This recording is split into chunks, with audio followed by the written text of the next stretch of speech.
오늘은 우리 주 예수 그리스도께서 악의 몸을 입고 이 땅에 오신 날입니다.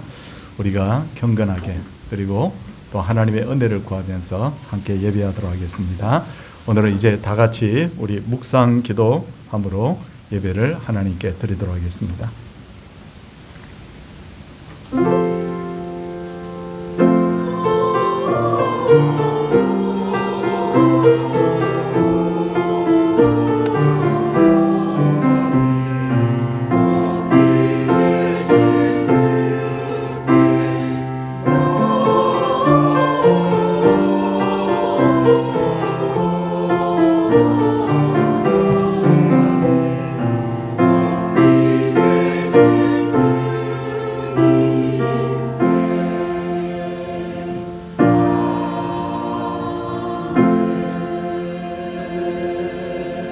그러므로 주께서 친히 징조를 너에게 주실 것이라. 보라, 처녀가 잉타하여 아들을 낳을 것이요 그의 이름을 임마누엘이라 하리라. 아멘. 우리 함께 사도신경으로 신앙을 고백하겠습니다. 나는 전능하신 아버지 하나님 천지의 창조주를 믿습니다. 나는 그의 유일하신 아들 우리 주 예수 그리스도를 믿습니다. 그는 성령으로 잉태되어 동정녀 마리아에게서 나시고 본디오 빌라도에게 고난을 받아 십자가에 못 박혀 죽으시고 장사된 지 사흘 만에 죽은 자 가운데서 다시 살아나셨으며 하늘에 오르시어 전능하신 아버지 하나님 우편에 앉아 계시다가 거기로부터 살아있는 자와 죽은 자를 심판하러 오십니다. 나는 성령을 믿으며 거룩한 공교회와 성도의 교제와 죄를 용서받는 것과 몸의 부활과 영생을 믿습니다. 아멘. 우리 오늘 교동문은 성탄절 교동문입니다. 볼륨 약간만 높여주십시오. 여호와의 영광이 나타나고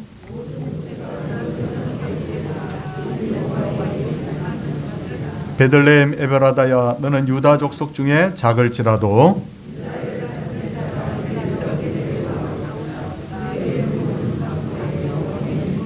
이는 한 아기가 우리에게 낳고 한 아들을 우리에게 주신 바 되었는데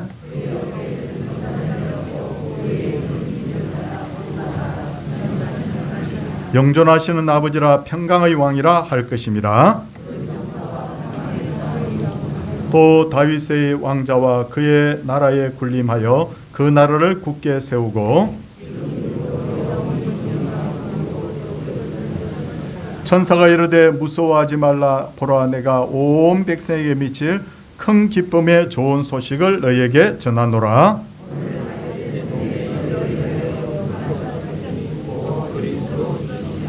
아멘. 찬송 115장입니다.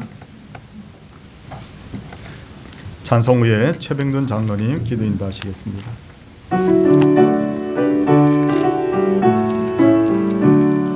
기쁘다 구주 오셨네. 만백성 맞으라. 온 교회여 다 일어나. 다 찬양하여라. 다 찬양하여라. 다 찬양하여라. 구세주 탄생했으니 다 찬양하여라. 이 세상에 만물들아 다 화답하여라. 다 화답하여라. 다 화답하여라. 온 세상 죄를 사하려 주 예수 오셨네. 죄와 슬픔 몰아내고 다 구원하시네. 다 구원하시네. 다 구원하시네.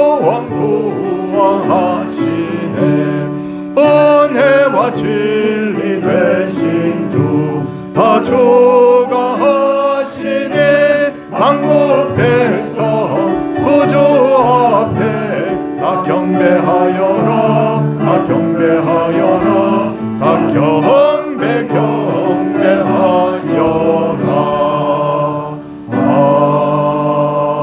아멘.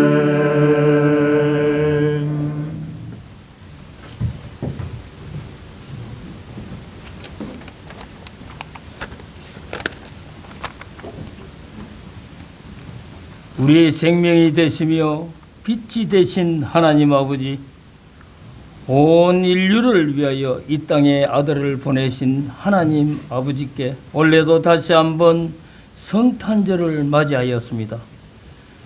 베들레헴 낮은 말구유에 가난하게 오신 주님을 생각하며 저희 마음의 문을 열고 주님의 탄생을 축하하는 예배를 드리오니 주님 기쁘게 받아 주시옵소서. 거룩하신 주님, 주님께서는 저희들이 죄악으로 인해 하늘과 땅의 통로가 막힌 절망의 역사 속에 오셔서 저희들에게 새 소망과 또한 만민의 구세주로 탄생하셨고 사망의 길로 내려가던 인생들에게 새로운 바른 길을 가르치시사 천국의 길로 인도하셨나이다.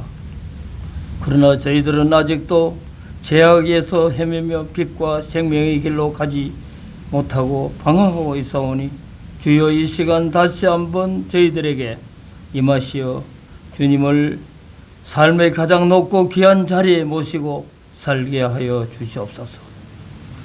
허무하고 짧은 세상에 살면서 세상의 노예가 되지 않고 일시적 유혹에 넘어가지 않는 당신의 거룩한 백성으로 인쳐 주시옵소서.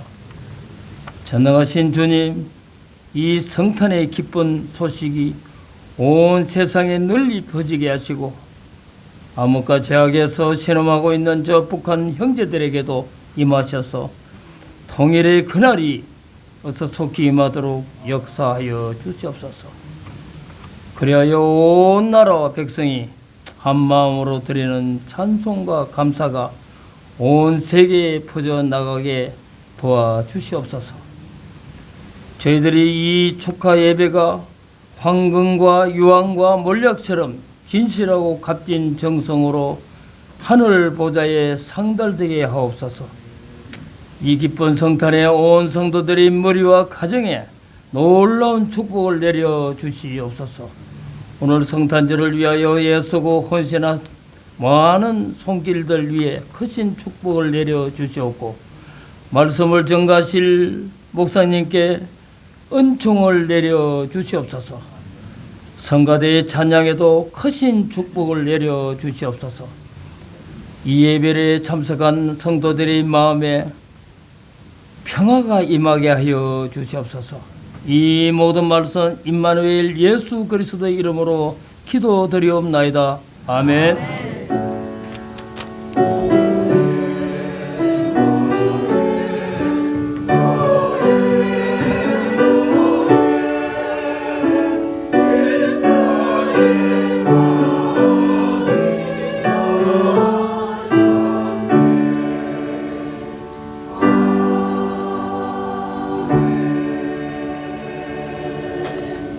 하나님의 말씀입니다. 누가복음 2장 8절에서 20절 말씀입니다.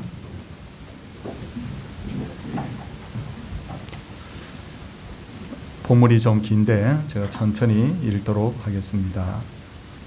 그 지역의 목자들이 밤에 밖에서 자기 양떼를 지키더니 주의 사자가 곁에 서고 주의 영광이 그들을 두루 비추매 크게 무서워하는지라. 천사가 이르되 무서워하지 말라. 보라, 내가 온 백성에게 미칠 큰 기쁨의 좋은 소식을 너희에게 전하노라. 오늘 다윗의 동네에 너희를 위하여 구주가 나셨으니 곧 그리스도 주시니라. 너희가 가서 강보에 사여 구유에 누워 있는 아기를 보리니 이것이 너희에게 표적이라 하더니 호련히 수많은 천군이 그 천사와 함께 하나님을 찬송하여 이르되 지극히 높은 곳에서는 하나님께 영광이요 땅에서는 하나님이 기뻐하신 사람들 중에 평화로다 하니라. 천사들이 떠나 하늘로 올라가니 목자가 서로 말하되 이제 베들레헴으로 가서 주께서 우리에게 알리신 바 이루어진 일을 보자 하고 빨리 가서 마리아와 요셉과 구유에 누인 아기를 찾아서 보고 천사가 자기들에게 이 아기에 대하여 말한 것을 전하니 듣는 자가 다 목자들이 그들에게 말한 것들을 놀랍게 여기되 마리아는 이 모든 말을 마음에 새기어 생각하니라. 목자들이 자기들에게 이르던 바와 같이 듣고 그 모든 것으로 인하여 하나님께 영광을 돌리고 찬송하여 돌아가니라. 아멘. 예, 우리 할렐루야 찬양대 하나님께 준비된 찬양 드리겠는데요. 곡이 5곡입니다. 그래서 마지막에 우리 큰 소리로 우리 화답해 주시, 아멘으로 화답해 주시기 바랍니다.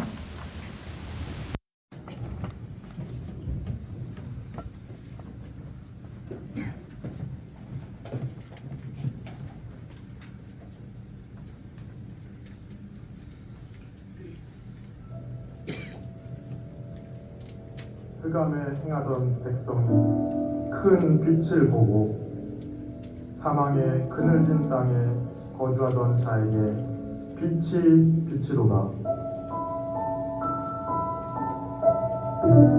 보라, 처녀가 임신하여 아들을 낳을 것이요 그의 이름을 임마누엘이라 하리라. 하나님께서는 예언자 이사야를 통해 죄악 가득한 땅에 메시아를 보내주실 것이라 말씀하셨습니다. 사람들은 흑암의 고통 속에서 빛으로 오실 예수님만을 간절히 기다립니다.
동방으로부터 박사들이 예루살렘에 와서 헤롯 왕에게 말하였습니다.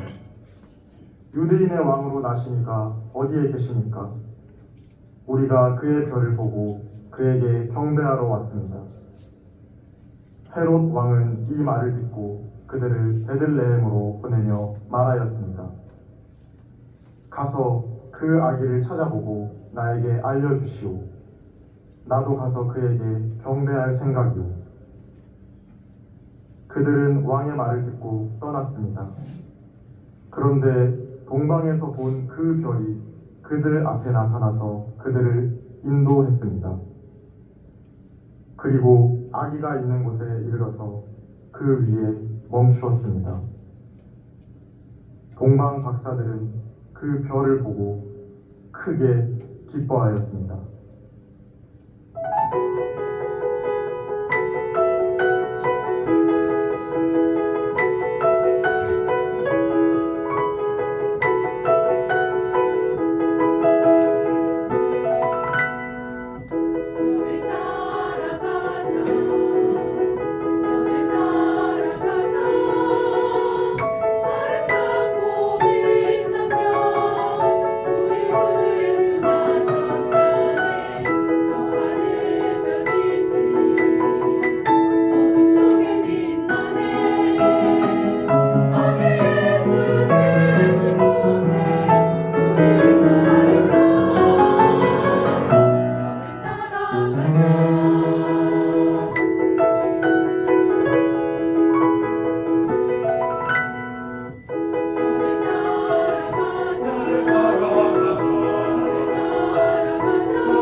그 지역의 목자들이 밤에 들에서 지내며 양떼를 지키고 있었습니다. 그런데 주님의 천사가 그들에게 나타나고 주님의 영광이 그들을 두루 비추었습니다. 천사는 말하였습니다. 두려워하지 말아라. 나는 온 백성에게 큰 기쁨이 될 소식을 너희에게 전하여 준다. 오늘 다윗의 동네에서 너희에게 구주가 나셨으니 그는 곧 그리스도 주님이시다.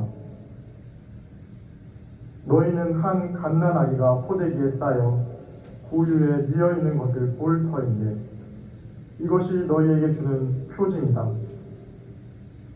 그 천사와 더불어 많은 하늘 군대가 나타나서 하나님을 찬양하여 말하였습니다. 지극히 높은 곳에서는 하나님께 영광이요 땅에서는 주님께서 좋아하시는 사람들에게 평화가.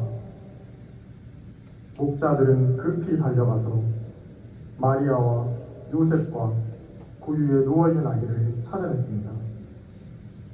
그들은 천사에게 전해들은 말을 전하였습니다.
별의 인도로 찾아온 동방 박사들과 천사의 음성을 듣고 찾아온 목자들은 황금, 유향, 몰약을 예물로 드리며 아기 예수의 탄생을 기뻐하였습니다. 온 땅이여 구주 나심을 찬양하라.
고결하고 거룩하신 그 이름 예수. 천사들과 모인 모든 사람들은 아기 예수님께 기쁜 찬양과 경배를 올려드립니다. 인류를 구원할 메시아, 오직 예수님만이 성탄절의 주인공입니다.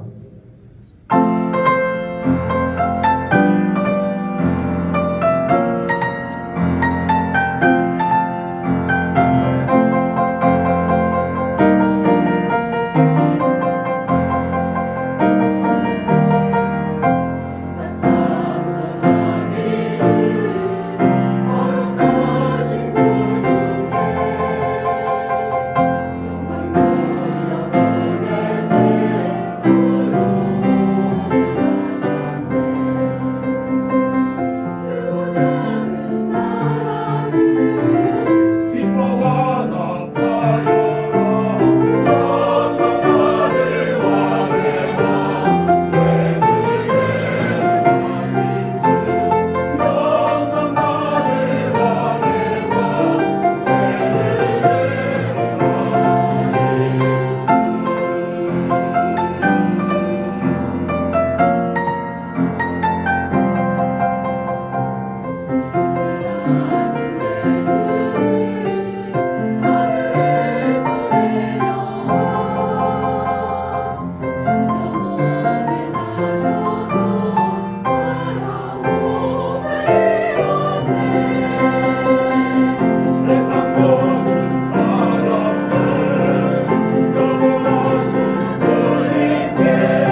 준비할 시간도 많이 없었을 텐데 참 알차게 잘 준비해 주셔서 하나님께서 기뻐 받으신 줄 압니다. 오늘은 예수님께서 인간의 몸을 입고 이 땅에 오신 것을 기념하는 성탄절인데, 근데 예수님께서 아기의 몸을 입고 오셨을 때 누가 가장 먼저 예수님을 찾아왔을까요? 대체로는 동방박사들이 가장 먼저 예수님을 찾아왔을 것이라고 생각하는데, 실제로 아기 예수님을 가장 먼저 찾아온 사람들은 바로 양을 치는 목자들이었습니다.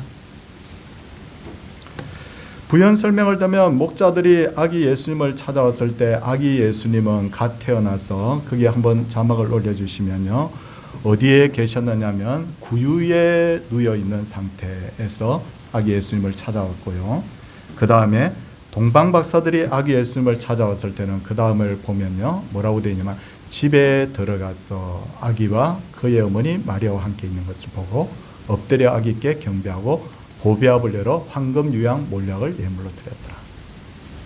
그러니까 시점으로 봐서는 바로 목자들이 먼저 아기 예수님을 찾아왔다는 것을 알 수 있어요.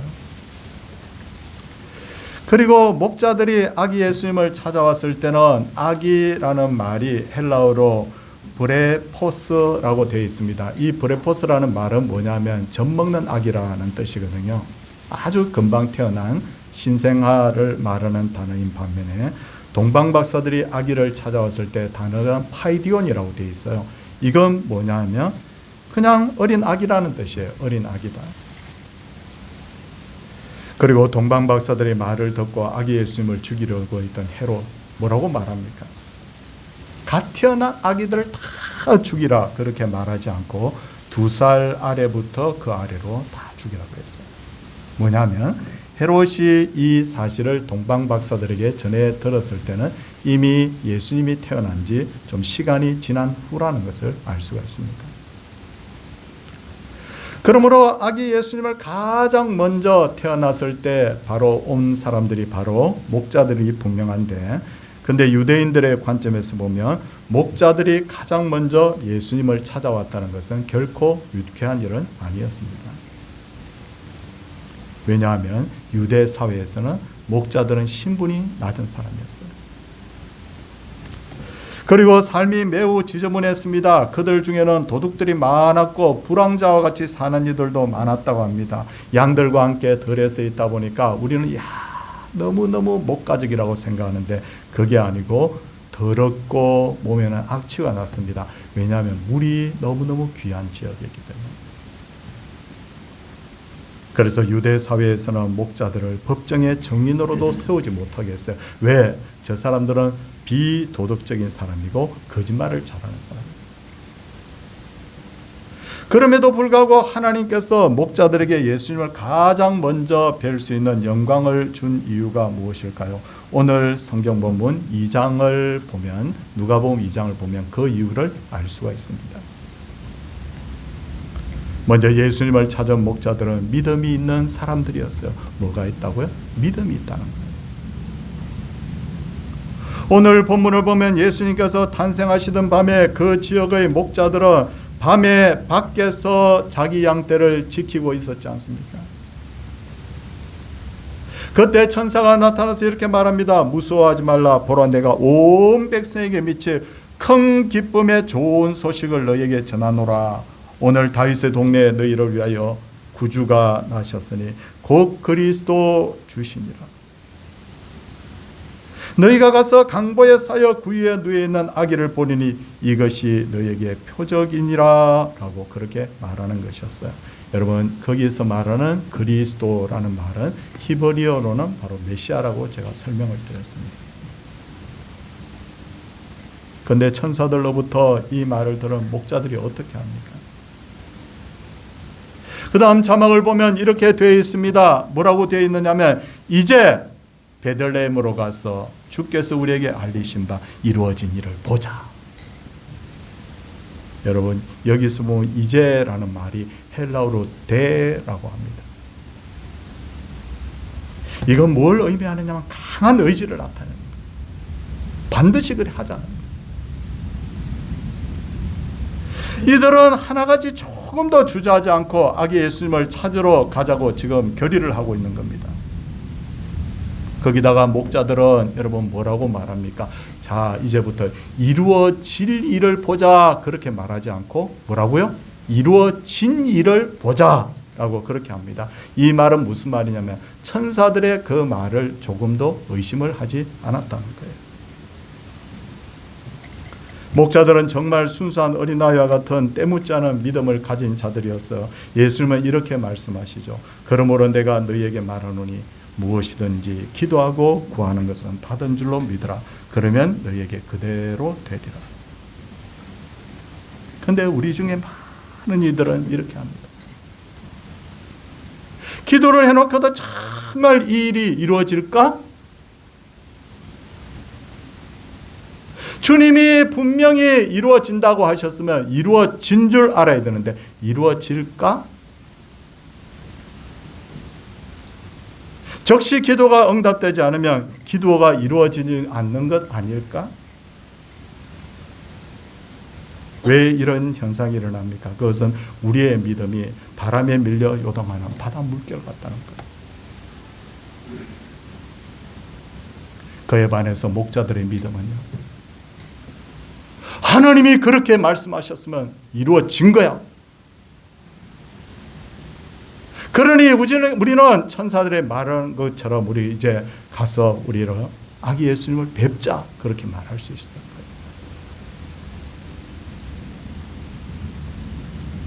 다음으로 목자들은 우선순위가 아주 분명한 사람들이었어요. 16절 보면 뭐라고 말합니까? 빨리 가서 마리아와 요셉과 구유에 누인 아기를 찾았어 라고 말하고 있습니다. 목자들이 천사의 음성을 들은 시간은 한밤중이라고 성경에 분명히 기록되어 있습니다. 낮에 이어서 밤까지 양들을 돌보다가 정말 피곤에 지쳐서 지금 들에 있는 거예요. 더군다나 그들은 들에서 양떼를 지키고 있었습니다. 양들을 누구에게 맡길 시간적 여유가 거의 없었을 거예요. 그러면 양들을 두고 가게 되면 양들이 다치거나 양들을 잃어버리거나 양들을 도둑 맞을 가능성이 있지 않습니까? 그런데도 뭐라고 합니까? 빨리 가서. 이건 뭡니까? 조금도 지체하지 않았다는 거예요. 이들이 이렇게 할 수 있었던 것은 뭐냐면 신앙의 우선순위가 아주 분명했다는 거예요.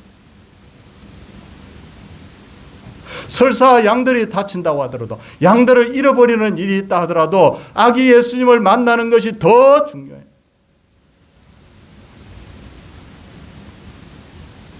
신앙생활은 늘 우선순위의 문제로 선택의 기로에 서게 됩니다. 주일날 내가 동창회에 갈 것인가 아니면 하나님 앞에 나와서 예배 드릴 것인가.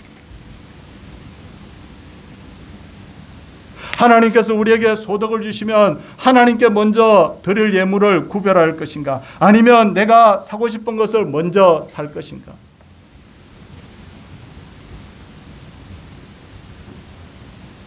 문제가 생겼을 때 세상 사람들을 찾아가서 이 문제에 대해서 의논할 것인가 아니면 하나님 앞에 먼저 가서 기도할 것인가.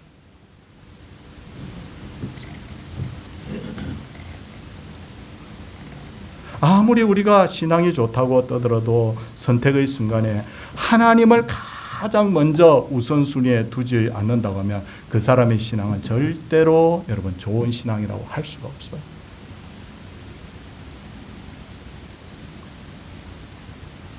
때로 하나님을 선택하다 보면 손해볼 일이 있어요. 친구들에게 욕을 먹을 수도 있습니다. 넌 예수밖에 모르냐고. 여러분 예수 믿다 보면 경제적으로 손해를 볼 일이 있어요. 하나님께 드리고 나면 오히려 부족할 때가 있어요. 어떤 데 보면 내가 하나님을 위해서 수고했는데 여러분 일이 꼬여버릴 수도 있습니다. 그럼에도 불구하고 우리의 우선순위는 하나님이 돼야 돼요.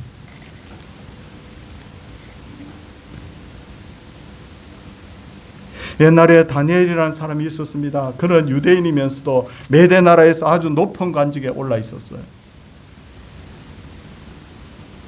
그러다 보니 메대 사람들이 그를 시기하고 그래서 왕에게 청하기를 앞으로 30일은 왕의 누구에게든지 기도하면 사자굴에 던져 넣겠다고 조서를 내리게 합니다.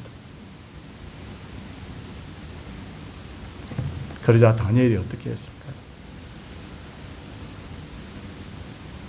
다니엘서 6장 10절을 보면 다니엘이 이 조서에 왕의 도장이 찍힌 것을 알고도 자기 집에 돌아가서는 윗방에 올라가 예루살렘으로 향한 창문을 열고 전에 하던 대로 하루 3번씩 무릎을 꿇고 기도하며 그의 하나님께 감사하였더라. 어떤 경우에도 하나님 우선이에요.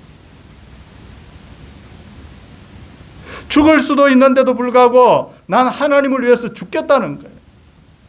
이게 신앙의 우선순위예요.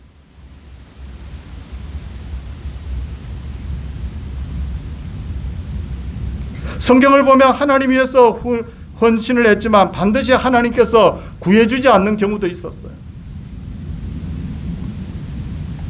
여러분, 제 제사장 여호야다가 얼마나 훌륭한 사람인지 몰라요. 근데 그의 아들이었던 스가랴도 아버지를 닮아서 너무너무 훌륭한 사람이었어요.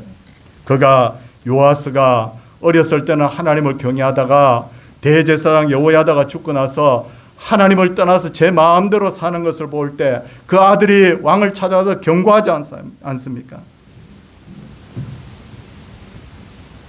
그때 왕이 어떻게 합니까? 스가랴를 돌로 쳐 죽입니다. 나봇은 하나님의 말씀대로 살았어요. 조상의 땅은 절대로 팔 수 없다고. 하나님의 말씀을 지킨 결과가 뭡니까? 왕이 돈을 많이 주거나 대토를 주고 그 포도원을 자기에게 넘기라고 하는데도 단호하게 거절합니다. 하나님의 말씀을 먼저 지키겠다는 거예요. 억울한 누명을 쓰고 성 밖으로 끌려가서 돌에 맞아 죽어요. 신앙생활을 하다 보면 궁극적으로는 분명히 복을 받습니다만 그러나 그렇지 않은 경우도 있잖아요. 그렇다고 하나님을 위한 희생이 헛된 게 아니에요. 시간이 지나면 하나님께서 반드시 복리에 이자를 붙여서 갚아줘요. 당대에 갚아주지 않으면 자손들에게 복을 주시든지 아니면 하나님을 만났을 때 나중에 하나님 앞에서 상을 주신다고 하시죠. 여러분, 우리가 지금 이렇게 신앙생활을 어렵게 해야 되는 이 사회에서 정말 명심해야 될 것이 뭐냐면 내 삶의 우선순위가 뭐냐. 난 손해가 되고 난 아무리 힘들어도 나는 하나님이 나의 삶의 최우선 순위다. 이제 목자들은 16절과 17절 말씀을 보겠습니다. 뭐라고 합니까? 성도님, 우리 같이 한번 읽어주시기 바랍니다. 빨리 가서 마리아와 요셉과 그의 누인 아기를 찾아서 보고 천사가 자기들에게 이 아기에 대하여 말한 것을 어떻게 했다고요? 전했다고 말하고 있어요. 신앙인은 반드시 자기가 보고 들은 대로 다른 사람에게 전해야 됩니다. 정말로 내가 하나님이 살아계심을 믿는다고 하면 침묵해서는 안 돼요. 교회에서 전도하라고 하니 마지못해서 전도하는 게 아니에요.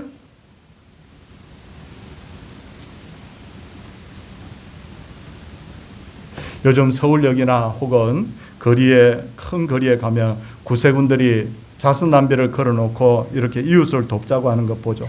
이 구세군, 우리와 같은 개신교 교인입니다. 장로교가 있고 침례교가 있고 감리교가 있고 다 개신교잖아요. 구세군도 마찬가지예요. 근데 이 구세군을 처음으로 설립한 사람이 누구냐면 윌리엄 부스라고 하는 사람인데요. 어느 날 길을 가는데 어떤 무신론자가 하나님을 믿지 않는 사람이 막 외치는 소리가 들려요. 뭐라고 외칩니까? 내가 만약에 하나님이 계신다는 것을 믿는다면 런던의 모든 길이 유리조각으로 덮여 있을지라도 무릎으로 기어다니면서 난 하나님 전할 거야. 근데 내가 알고 있는 예수쟁이들 그렇게 안 하는 거 보니까 하나님도 없고 천국도 없는 거야. 정말 하나님이 계신다면 정말 그렇게 전해야 되는 거 아닌가? 그런데도 당신들 마음에 하나님이 없기 때문에 그러지 하지 않는 거 아닌가? 그 말에 큰 충격을 받고 그는 자기의 신앙을 다시 돌아보게 되고 구세군 교회를 그가 설립하게 됩니다.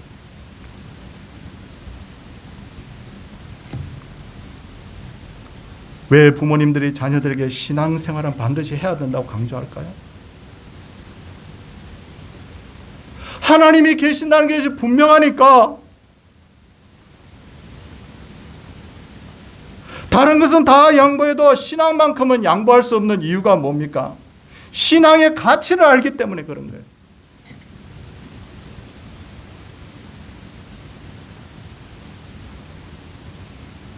절대로 우리가 하나님이 계시고 천국과 지옥이 있다는 걸 알면 침묵할 수가 없다는 거예요.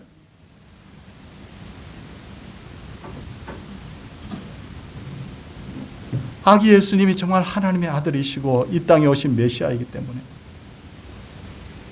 지금 양이 문제가 아니라는 거예요.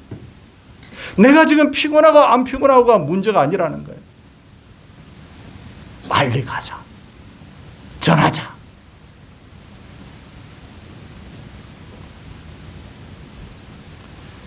이렇게 목자들이 밤에 천사들을 만난 이야기를 전하자 이 이야기를 들은 사람들은 깜짝 놀랍니다. 근데 마리아는 이것을 듣고는 마음에 새기고 생각했다고 했어요. 왜? 마리아는 이미 수태고지를 벌써 들었으니까. 그러자 성도님들 오늘 본문 20절 말씀 한번 보십시오. 우리 한 번만 더 같이 한번 읽어주시기를 부탁드립니다. 목자들은 자기들에게 이르던 바와 같이 듣고 본 그 모든 것으로 인하여 하나님께 영광을 돌리고 찬송하며 돌아가니라. 영광을 돌린다는 건 무슨 말입니까? 우리가 영광 돌리세 하는데 영광 돌린다는 말은 무슨 말이냐? 일어난 일이 내가 한 것이 아니라 하나님이 하신 일이라고 고백하는 거예요. 예를 들어서 내가 너무너무 성공하고 좋은 일이 있어요. 저는 요즘 와서 정말 많이 깨닫는 게 그거예요. 사람이 노력한다고 인생이 잘 되는 게 아니더라고요. 하나님이 은혜를 주셔야 돼요. 그러니 성공했다고 하면 내가 한 것이 아니라 누가 한 거예요? 하나님 하신 거예요. 그게 영광 돌리는 거예요. 제가 성도님들 중에 병 때문에 힘들어하는 분들 많이 뵀는데요. 어떤 분들은 목사님 저 이거 별거 아니래요. 이거 수술 받고 제가 몇 주 후에 목사님 뵙겠습니다. 안 와. 별거 아니라고 했는데 하늘로 가요. 근데 전 이런 분도 봤어요.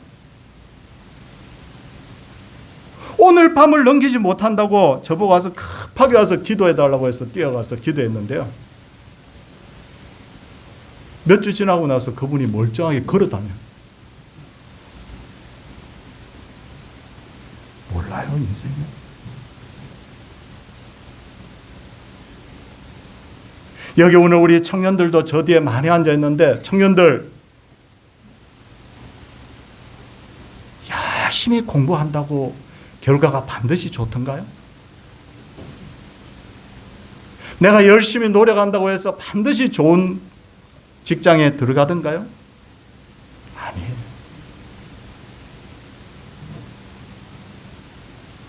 성공도 건강도 좋은 결과도 전부 다 누가 은혜를 주셔야 되죠? 하나님. 그래서 내가 한 것이 아니라 누가 했다고요? 하나님 하셨습니다. 이게 하나님께 영광 돌리는 거예요. 목자들이 찬송했다고 하는데 찬송이란 뭐냐면 하나님을 높이는 행위를 말해요.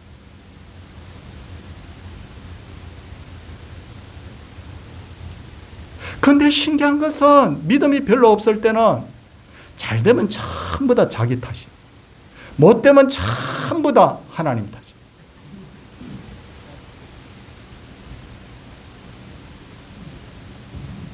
근데 신앙이 서서히 성장하다 보면 어떤 변화가 있게 되느냐면 내 인생 전부 다가 하나님의 은혜다 그랬거든. 내가 복을 받지 못하는 것은 내가 부족하기 때문입니다 라고 그렇게 하는 거예요. 여기에 참된 겸손이 있고 여기에 바로 진정한 신앙의 고백이 있는 거예요. 그러니까 신앙이 성숙하면 성숙할수록 원망과 불평은 사라지고 하나님께 감사와 찬송이 자꾸 입에서 나오게 되는 거예요.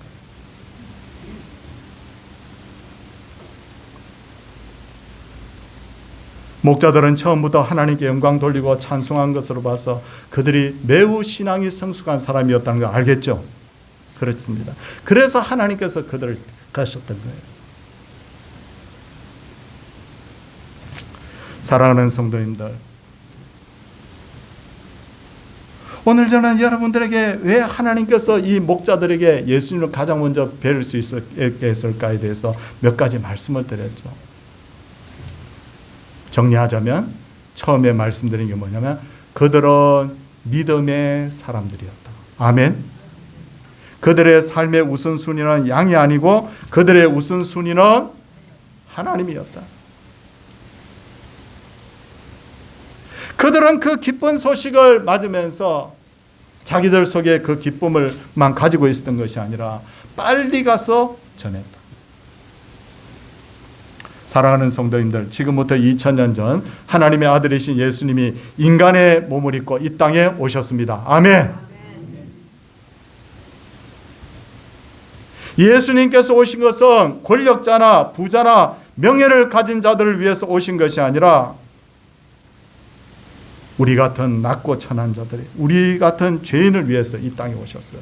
그래서 예수님께서는 낮고 초라한 바로 목자들을 택하셔서 당신의 그 탄생을 가장 먼저 지켜보게 하셨어요. 사랑하는 성도님들, 오늘도 우리가 이 벅찬 이 성탄절을 맞아서요, 우리가 하나님께 영광 돌립시다. 전부 다 하나님의 은혜인 줄 믿습니다. 지금까지 지내온 것 전부 다 하나님의 은혜예요. 아, 목사님, 내가 얼마나 운동을 열심히 해가지고 지금 여기에 건강하게 있다. 세상 말로 뭐라고 하는지 아세요? 택도 없다. 목사님, 제가 정말 열심히 살아서 지금 밥 먹고 살 수 있을 정도 제가 됐습니다. 아닙니다. 절대 아닙니다. 하나님의 은혜입니다. 여러분의 자녀들이 정말 지금까지 평안하게 잘 살고 있다면 이것조차도 전부 다 하나님의 은혜예요. 은혜 잊어버리면 아무것도 아니에요. 사랑하는 성도입니다. 이 은혜를 기억하면서 하나님께 영광 돌리고 찬송하며 기뻐하는 그런 은혜로운 성탄 되기를 주님의 이름으로 소원을 드립니다. 이제 우리 하나님 앞에 헌물 드리는 시간인데 우리 수종 드실 분 한 세 분만 앞으로 좀 모시도록 하겠습니다. 우리 교회는 평소에는 예배 시간 중간에 헌물을 하지 않습니다. 그러나 절기 때만큼은 이렇게 특별히 헌물을 하고 있습니다. 앞으로 모시겠습니다.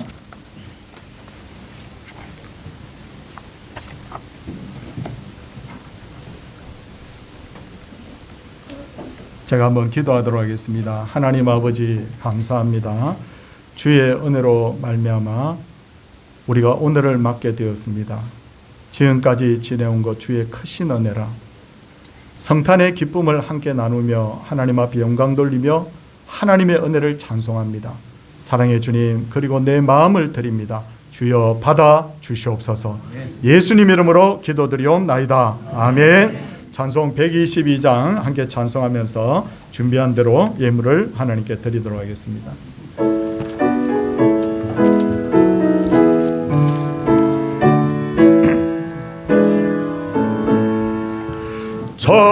아름다운 성도여 다 이리 와서 베들레헴 성에 가봅시다. 저 고요에 놓이신 아기를 보고 엎드려 절하세 엎드려 절하세 엎드려 나셨네. 저 천사여 찬송을 높이 불러서 이 광활한 천지에 울리어라. 주 하나님 앞에는 영광을 돌려 엎드려 절하세 엎드려 절하세 엎드려 절하세 구주 나셨네. 이 세상의 좁에서 탄생하게 참시인과 참사람이 되시려고 저 동정녀 몸에서 나시었으니 엎드려 절하세 엎드려 절하세 엎드려 절하세 구주 나셨네. 여호와의 말씀이 육신을 입어 날 구원할 구주가 되셨도다. 늘 감사한 찬송을 주 앞에 드려 엎드려 절하세 엎드려 절하세 엎드려 절하세 구주 나셨네. 아멘.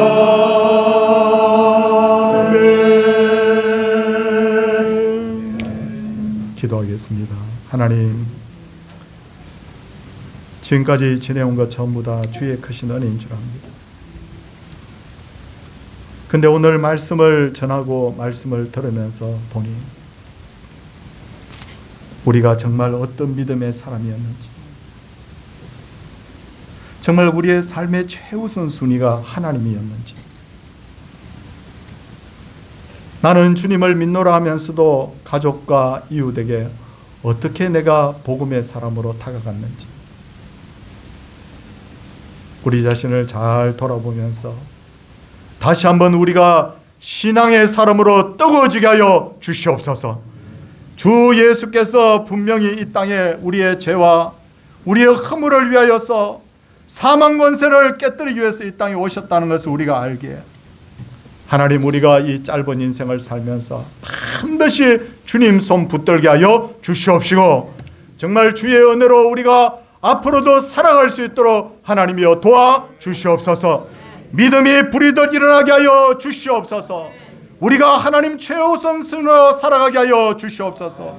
그래서 나의 이불을 통하여서 하나님의 영광을 드러내고 하나님을 찬송하며 걸어가는 우리 인생이 되게 하여 주시옵소서.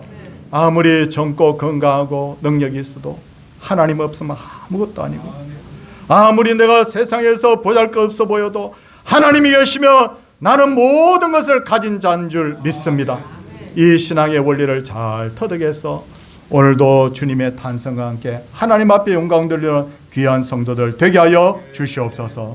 사랑의 주님, 지금까지 우리가 숨쉬고 있는 것, 건강하게 이 자리에 나온 것 하나님의 은혜인 줄 믿습니다.